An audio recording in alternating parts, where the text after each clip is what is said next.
On the auspicious occasion of the triply blessed day known as Buddha Purnima, which is marked by the birth of Lord Buddha, his enlightenment and his Mahaparinirvana, I am reading out an excerpt titled as Right Concentration from the book No Death, No Fear, Comforting Wisdom for Life, authored by the great scholarly Buddhist monk Thich Nhat Hanh. The Noble Eightfold Path, the path of the 8 right practices taught by the Buddha, has as its last component right concentration. The concentration on no self, impermanence, and interconnectedness is what we realize when we touch the earth. Without this concentration, there will be no insight. If you can see yourself, your parents, and your children in the light of impermanence, no self, and interconnectedness, then reconciliation will come very naturally. Give yourself time to practice touching the earth once a day or even twice. You can use the following words to guide your visualization. Touching the earth, I connect with my ancestors and all descendants of my spiritual and blood families. Visualize this for a short time, standing before your preferred object, and then touch the earth. My spiritual ancestors include the Buddha, the Bodhisattvas, and the Buddha's disciples. They include my own spiritual teachers, those still alive, and those who have already passed away. They are present in me because they have transmitted to me seeds of peace, wisdom, love, and happiness. They have woken up in me my own resource of understanding and compassion. When I look at my spiritual ancestors, I see those who are perfect in the practice of the mindfulness trainings, understanding and compassion, and those who are imperfect. I accept them all because I see within myself shortcomings and weaknesses also. Aware that my practice of the mindfulness trainings is not always perfect and that I am not always understanding and compassionate, I open my heart and accept all my spiritual descendants. Some of my descendants live in such a way as to invite my confidence and respect, but there are those who have many difficulties and are subject to ups and downs in their practice. I open my heart and embrace them all equally. In the same way, I accept all my ancestors on my mother's side and my father's side of the family. I accept all their good qualities, all the virtuous things they have done, and I also accept all their weaknesses. I open my heart and accept all my blood descendants with their good qualities, their talents, and also their weaknesses. Whatever tradition your spiritual roots are in, you can include teachers from that tradition. If you have Christian roots, your spiritual ancestors include Christ. Christ's disciples, the saints, and the Christian teachers who have touched your life. If you have Jewish roots, you may want to include the patriarchs and matriarchs and the great rabbis. My spiritual ancestors, blood ancestors, spiritual descendants, and blood descendants are all part of me. I am they and they are me. I do not have a separate self. We all exist as part of a wonderful stream of life. Meditation on the historical dimension. The historical dimension is the dimension of coming and going, birth and death. When we begin to touch the historical dimension, often we can become afraid. We are afraid because we do not understand that birth and death are not real. The Buddha said, anything that is born must die.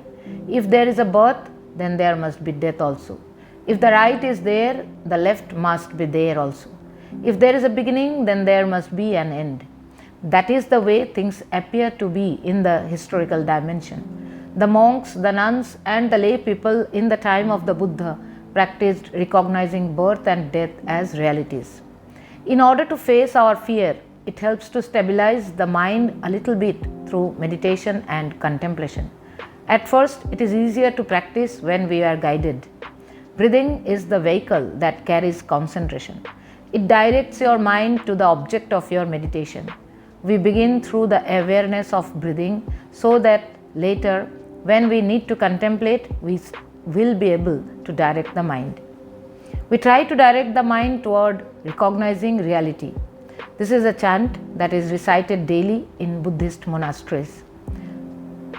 Breathing in and out, I am aware of the fact that I am of the nature to die. I cannot escape dying. I am of the nature to grow old. I cannot escape old age. I am of the nature to get sick because I have a body. I cannot avoid sickness. Everything I cherish, treasure, and cling today, I will have to abandon one day. The only thing I can carry with me is the fruit of my own action. I cannot bring along with me anything else except the fruit of my actions in terms of thoughts, speech, and bodily acts. We have to recognize this reality and smile. This is the practice of facing our own fear. Fear is always there within us. The fear of getting old, the fear of getting sick, the fear of dying, the fear of being abandoned by our loved ones. It is very human to be fearful and to worry about it. The Buddha did not advise us to suppress these fears. The Buddha advised us to invite these fears to the upper level of our consciousness, recognize them and smile at them. To do so was a daily practice for monks and nuns in the time of the Buddha, as it is for monks and nuns now. Every time your fear is invited up, every time you recognize it and smile at it, your fear will lose some of its strength. When it returns to the depth of your consciousness, it returns as a smaller seed. That is why the practice should be done every day, especially when you are feeling mentally and physically strong. When you try to practice, your mind may be running after many thoughts. But just come back to the awareness of when you are breathing in and when you are breathing out. Just be aware of it. You do not need to make your breath longer or deeper. You do not need to change anything. Allow your breath to be just as it wants to be. Keep your mind with the breath in awareness. After practicing like that, the quality of your breathing will calm itself. When you feel calm enough, use the words of the guided meditation below to help you concentrate. The first time, you may like to hear or say to yourself the whole sentence. As you continue, you can just remember a few key words. You do not need to make a big effort. Just relax and let your breath and the words be your support. Exercise to help us look deeply and heal our fear. Breathing in, I am aware of my in-breath. Breathing out, I am aware of my out-breath. Breathing in, I am aware that I grow old. Breathing out, I know I cannot escape old age. Breathing in, I am aware of my nature to have ill health. Breathing out, I know I cannot escape ill health. Breathing in, I know I shall die. Breathing out, I know I cannot escape death. Breathing in, I know that one day I shall have to abandon all I love and cherish. Breathing out, I know I cannot escape abandoning all I cherish. Breathing in, I know that my actions of body, speech and mind are my only true belongings. Breathing out, I know I cannot escape the consequences of my actions. Breathing in, I determine to live my days deeply in mindfulness. Breathing out, I see the joy and benefit of living in the present moment. Breathing in, I vow to offer joy each day to my beloved. Breathing out, I vow to ease the pain of my beloved. Acceptance, forgiveness, and facing fear are the deepest results of touching the earth in the historical dimension. Using the breath this way, we can begin to heal. Then we can look at the next touching of the earth.